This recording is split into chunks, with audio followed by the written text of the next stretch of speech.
The air crackled with anticipation. It was palpable, a tangible thing in the fire station. Angela Vidal, her reporter's instincts on high alert, adjusted her headset. Beside her, Scott Percival, her ever-reliable cameraman, checked the battery life on his camera once more. They were embedded with the LAFD for the night, chasing that human interest story that would make their local news segment pop.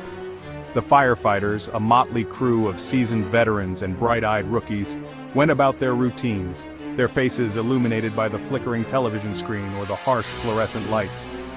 The calm before the storm, Angela thought, her gaze sweeping over the scene. The shrill ring of the alarm shattered the calm. A collective jolt surged through the room, adrenaline replacing the laid-back atmosphere in an instant. The firefighters, their movements honed by years of training and urgency, sprang into action. Angela and Scott, caught up in the maelstrom, scrambled to keep up, their equipment bouncing against them. "What have we got?" Scott shouted, his voice barely audible above the cacophony. Angela, consulting the notepad in her hand, yelled back, "Possible break-in downtown apartment building!" The fire truck roared through the desolate nighttime streets, sirens cleaving through the silence. Buildings whipped past, a blur of brick and concrete. Angela gripped her notepad, her knuckles white. The urgency of the situation, amplified by the wailing sirens and the grim expressions on the firefighters' faces, was starting to get to her.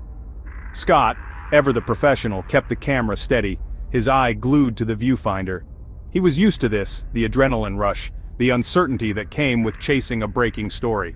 The apartment building loomed before them, a menacing monolith against the night sky. Two police officers stood outside, their faces grim.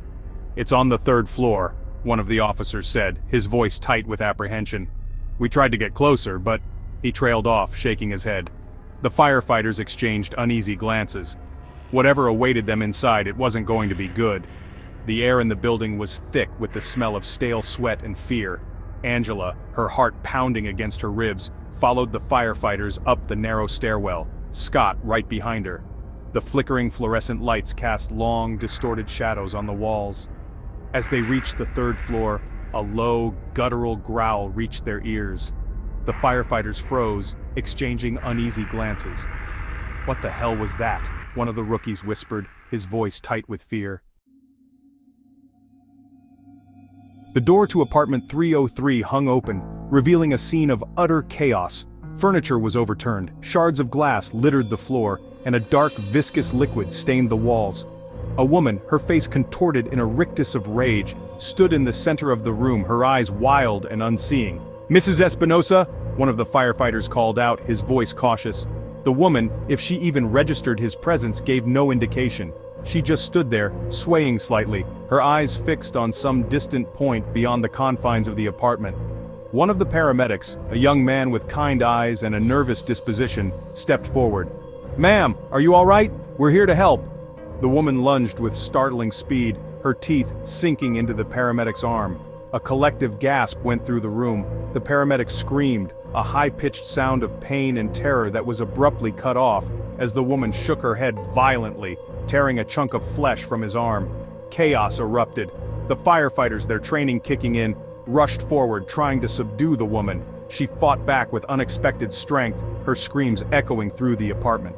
Angela, her reporter's instinct warring with her sense of self-preservation, kept filming, capturing the horrifying scene unfolding before her. Scott, his face pale but his hand steady, zoomed in on the bite mark on the paramedic's arm. It was unlike anything he had ever seen, a gaping wound that oozed a thick black fluid. The building was on lockdown. Police barricades surrounded the perimeter, yellow tape fluttering in the breeze. Residents, their faces etched with fear and confusion, huddled together in the courtyard, whispering amongst themselves. Angela and Scott, confined to the back of a police car, watched the scene unfold, their initial excitement replaced by a growing sense of dread. What had started as a routine assignment had spiraled into something terrifying, something beyond their comprehension. The interviews were a blur of fear and uncertainty. Neighbors claimed to have heard strange noises coming from Mrs. Espinosa's apartment in the days leading up to the attack. One woman, her voice trembling, spoke of seeing Mrs. Espinosa talking to herself, her eyes glazed over, her movements jerky and unnatural. No one had any answers, only more questions. The fear, palpable now, hung heavy in the air, a suffocating blanket that threatened to consume them all. A team of CDC officials, their faces grim, arrived on the scene. Dressed in hazmat suits, they moved with an efficiency that spoke of years of training. The residents, their whispers dying down, watched the scene with a mixture of fear and hope. Maybe these people, with their scientific knowledge and calm demeanor, could make sense of the nightmare that had descended upon their building. Section 5. Rage. The situation inside the building continued to deteriorate. The infected, their numbers growing at an alarming rate, rampaged through the hallways, driven by an insatiable hunger and a primal rage. Screams echoed through the building, punctuated by the sounds of breaking glass and splintering wood. The air grew thick with the stench of blood and fear. Angela and Scott, trapped in their makeshift studio on the first floor, could hear the chaos unfolding above them. Their initial hope that the CDC would contain the outbreak was fading fast.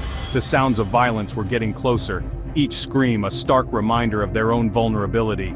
Desperate, Angela tried to contact the outside world, but all communication lines were down. The building was cut off, a quarantined island in a sea of uncertainty. They were on their own, left to face the horrors that lurked in the shadows. Section 6. Diagnosis. The CDC's initial findings were both terrifying and baffling. The virus, transmitted through bites and bodily fluids, attacked the central nervous system, causing extreme aggression, hydrophobia, and eventually death. It was like rabies, but amplified, a nightmarish mutation that turned its victims into frothing, violent monsters. The news, relayed through the distorted speakers of their police car radio, sent a chill down Angela's spine. There was no cure, no vaccine.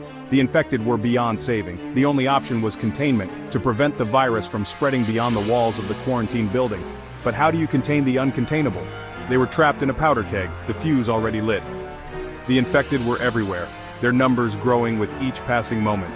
The building, once a symbol of urban living, was now a tomb, its corridors echoing with the screams of the damned and the desperate prayers of the living. Section 7. Descent. With the building deemed a lost cause, the remaining survivors, a ragtag group of residents and first responders, made a desperate plan to escape through the basement.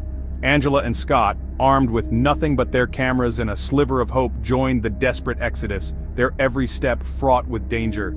The descent into the bowels of the building was like stepping into the heart of darkness. The air was thick with the stench of mildew and decay, the only light emanating from their flickering flashlights. The silence, broken only by the sound of their own breathing and the scuttling of rats in the darkness, was unnerving. They moved like phantoms, their footsteps echoing in the oppressive silence.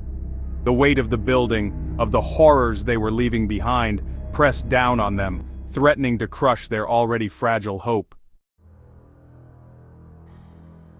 Section 8. Trapped. The basement door, their only escape route, was blocked. A mountain of debris, the remnants of some long-forgotten renovation project, sealed their fate. Panic, raw and primal, threatened to consume them.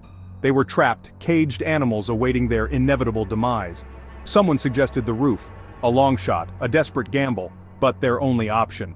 They climbed, their bodies screaming in protest, their lungs burning, their hope dwindling with every step. The stairwell leading to the attic was a narrow, claustrophobic space. Angela, her claustrophobia threatening to overwhelm her, kept her eyes fixed on Scott's back, drawing strength from his unwavering presence. The air grew thinner, the smell of dust and decay more pungent, but still they climbed, driven by a primal need to survive. Section 9. Last transmission. The attic was a tomb, its air thick with dust and the ghosts of forgotten memories. As Angela and Scott stumbled through the darkness, their flashlight beam danced across cobweb-covered boxes and discarded furniture, each creak and groan of the old building setting their teeth on edge. They were out of time, their pursuers closing in, their heavy footsteps and guttural growls echoing through the darkness. The camera captured it all. The fear in Angela's eyes as the infected cornered them. The desperate struggle, the futile attempt to fight back against the inevitable. The camera fell to the floor, its lens capturing a final, horrifying image of the infected, their eyes burning with a cold, predatory hunger descending upon them. Then, only darkness. The transmission ended, leaving behind a chilling silence, and a world forever changed by the horrors unleashed on that fateful night.